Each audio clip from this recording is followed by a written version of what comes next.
Bismillahirrahmanirrahim. Assalamualaikum warahmatullahi wabarakatuh dan selamat sejahtera.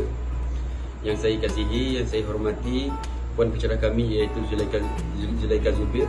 Pada hari ini kumpulan kami yang terdiri daripada 4 orang iaitu Muhammad Zuhailmi bin Abu Zarim 275073 Pusat Kota Baru Grup E, Muhammad Syafiq bin Mansur 275272 Pusat Kota Baru Grup E, Suhana binti Zakaria 275298 Pusat Kota Baru Grup E, Mardiah binti Sidit 275249 Pusat Kota Baru Grup E.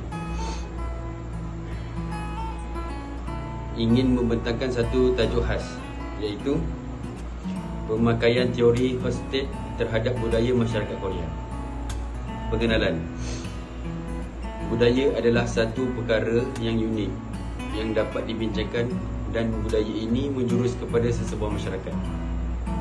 Dengan adanya konsep budaya dan juga akal, ianya akan mewujudkan budaya yang sempurna dalam kalangan masyarakat pada hari ini. Istilah budaya ini membawa kepada maksud pertama, asli, sempurna dan juga sejati, dan daya pula didefinisikan oleh sarjana sebagai jalan fikiran dan kecergasan yang dimiliki oleh seseorang manusia untuk mengatasi segala permasalahan yang berlaku di sekeliling mereka supaya penyelesaian akan segera dicapai, kerana istilah daya itu sendiri merujuk kepada kekuatan tenaga dan juga kuasa yang diaplikasikan oleh seseorang manusia untuk menangani permasalahan yang berlaku. Sekiranya penyelesaian tersebut adalah diterima dalam kalangan masyarakat yang lain, maka ianya diterima sebagai sebuah budaya dalam kelompok masyarakat tersebut. Budaya masyarakat Korea. Budaya yang ada pada hari ini adalah sukar untuk dikekalkan seperti waktu dahulu, oleh kerana kemajuan yang berlaku di seluruh dunia pada hari ini telah memberi pengaruh yang besar kepada masyarakat. Selain daripada sokongan kemajuan teknologi yang semakin canggih dan juga tidak terkawal yang dilakukan oleh masyarakat, sehingga budaya yang dilihat sebagai budaya yang mewujudkan identiti kukuh kepada sesebuah masyarakat telah menjadi budaya asing yang tidak diketahui asal-usul yang sebenar. Bagaimana budaya asing tersebut telah meresap masuk ke dalam kehidupan sosial masyarakat pada hari ini menjelaskan bahawa perspektif budaya pada hari ini telah menjadi budaya yang terbentuk tanpa sepadan oleh kerana kecepatan teknologi maklumat yang luar biasa. Ianya telah mengubah kepada nilai serta cara kehidupan masyarakat. Seperti contoh yang jelas adalah hiburan melalui teknologi dan juga cara penyampaian maklumat yang berlainan melalui individu dan juga kelompok masyarakat. Oleh kerana itu, negara yang terpilih untuk perkembangan budaya-budaya yang sedia ada adalah di Korea, di mana pembentukan budaya ini adalah sangat menarik dan juga ramai pengkaji yang berminat untuk mengkaji susur galur pembentukan budaya-budaya masyarakat Korea Selatan pada hari ini. Masyarakat Korea ini adalah sebuah masyarakat yang bersifat homogeneous, di mana masyarakat mereka bertutur dalam satu bahasa di dalam kumpulan Ural Altai.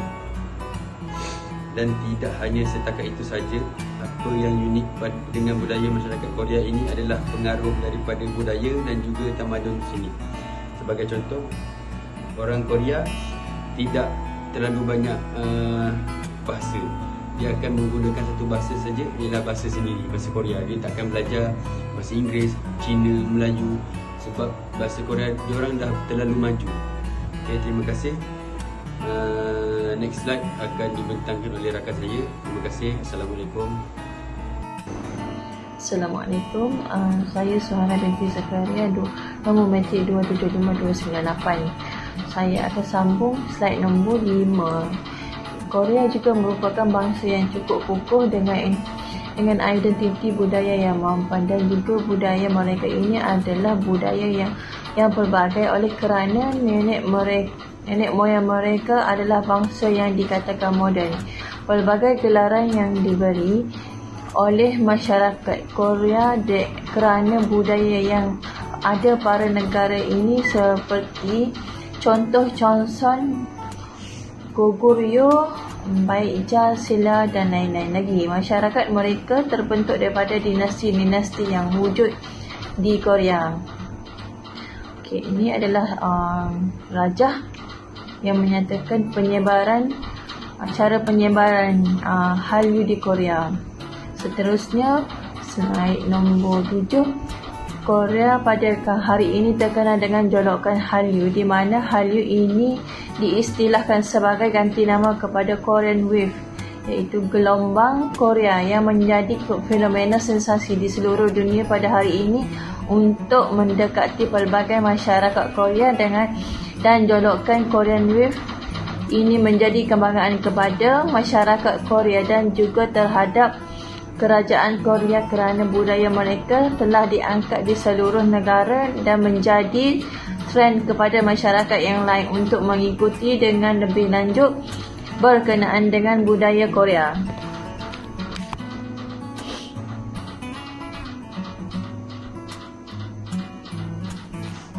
Antara contoh yang sangat jelas budaya Korea yang telah menyebarkan di seluruh dunia pada hari ini adalah hiburan melalui K-pop yang telah menjadi trend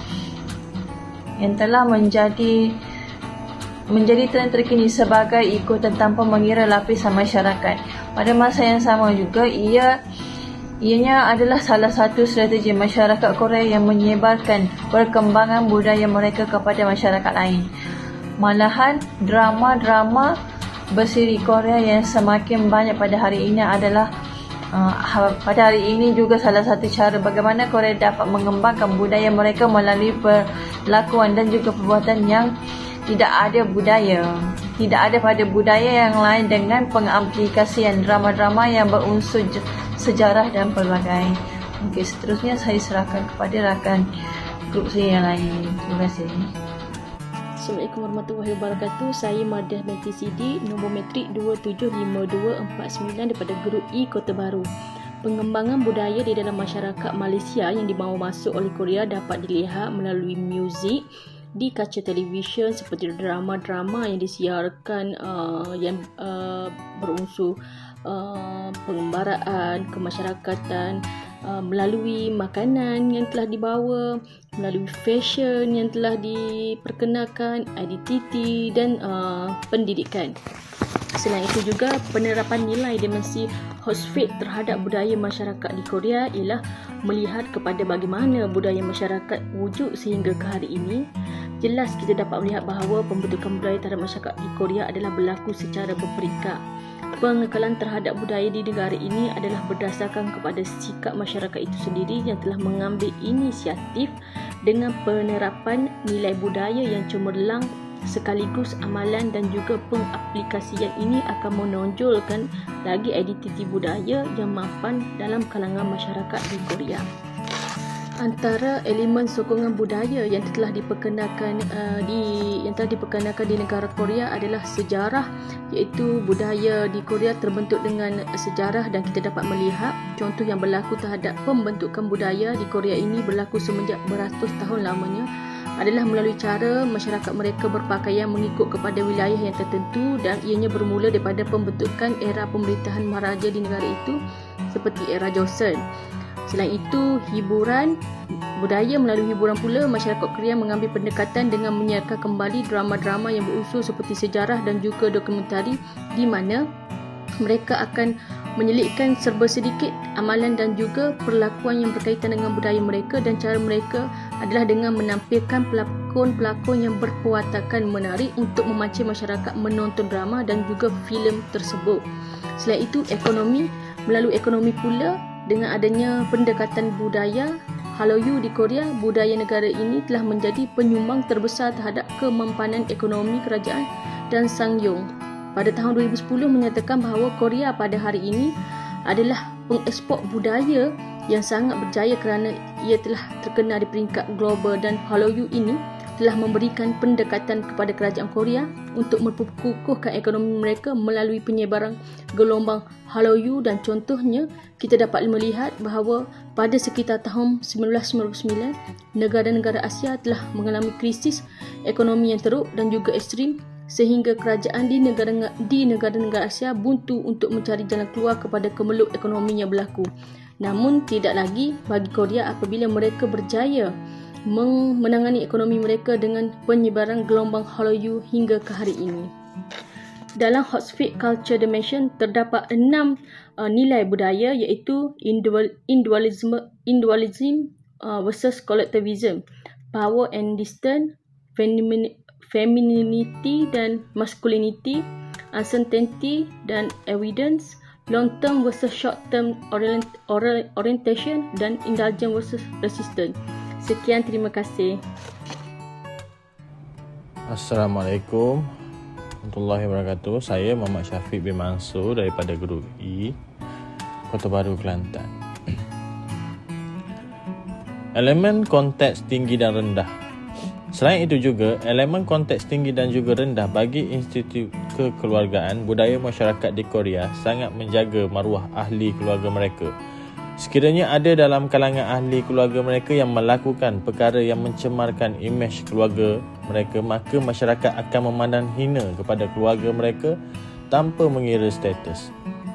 Budaya ini terbentuk kerana Korea telah mengaplikasikan budaya mereka melalui asas organisasi sosial, dan yang terakhir bagi konteks tinggi dan juga rendah ini adalah masyarakat di Korea sangat menjaga hubungan baik sesama mereka dan mereka akan memupuk nilai budi pekerti yang tinggi dan tidak sama sekali akan mengambil kesempatan untuk melakukan perkara yang tidak baik seperti contoh dengan mengejek bangsa dan juga budaya masyarakat yang lain. Elemen jarak kuasa jauh dan dekat. Bagi dimensi nilai Hofstede, jarak kuasa jauh dan dekat ini merangkumi kepada individu yang mempunyai kuasa di dalam konteks peranan di dalam organisasi dan juga terhadap institusi kekeluargaan. Perkara ini berlaku oleh kerana ketidaksamaan dan juga ketidakadilan berlaku dan tidak diagihkan dengan telus kepada individu yang terlibat. Tidak hanya itu sahaja, jarak kuasa dalam konteks pembentukan budaya ini menunjukkan bahawa semakin jauh jarak kuasa yang ada di dalam diri seseorang individu, maka semakin tinggi status dan juga kuasa yang dimiliki oleh mereka. Contoh yang dapat dijelaskan terhadap budaya masyarakat di Korea ini adalah komuniti setempat menekankan kepada nilai moral kerana mereka terkenal dengan sikap yang bersopan santun. Mereka sangat menghormati pemimpin mereka tidak kira di dalam institut kekeluargaan dan juga terhadap organisasi dan pemakaian kepada protokol adalah ditekankan kepada individu untuk melihat kepada situasi dan juga dengan siapa mereka berkomunikasi. Elemen kolektivisme dan individualism. Untuk elemen dimensi ini, individualism adalah lawan kepada kolektivisme yang membawa maksud kepada sejauh mana seseorang individu tersebut mengamalkan dan juga memelihara budaya mereka, sama ada menerusi diri sendiri dan juga keluarga terdekat sahaja. Untuk nilai dimensi kolektivisme ini, kelompok masyarakat yang lahir adalah secara berintegrasi.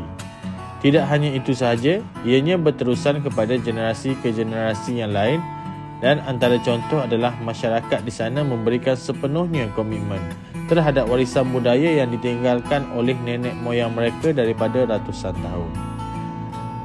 Mereka akan mengaplikasikan budaya tersebut dengan melihat kepada monarki sistem beraja di negara itu, dan sistem budaya tersebut diadaptasikan menerusi penceritaan, dokumentari, filem dan juga drama sekaligus pendapat terhadap budaya tersebut akan dapat diberikan secara individualisme.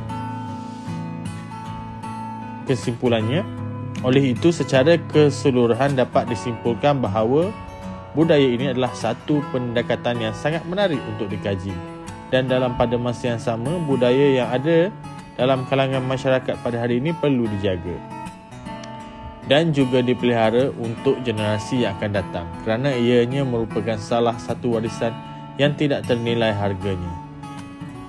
Budaya ini adalah pola pemikiran yang bersifat holistik dan ianya adalah sebuah perasaan dan juga perlakuan daripada beberapa kelompok sosial yang ada pada hari ini. Dengan adanya pembentukan budaya di seluruh dunia, ianya akan dapat membentuk satu pola pemikiran yang pelbagai. pembentukan budaya yang mampan untuk masa depan sosial kemasyarakatan di sesebuah negara, dan tidak hanya setakat itu sahaja, ianya akan dapat dipelihara sebagai warisan yang akan diperturunkan dari generasi ke generasi yang lain.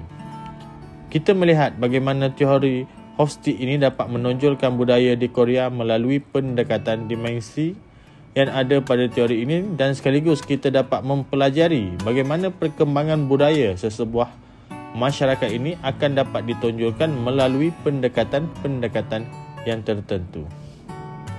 Sekian, terima kasih.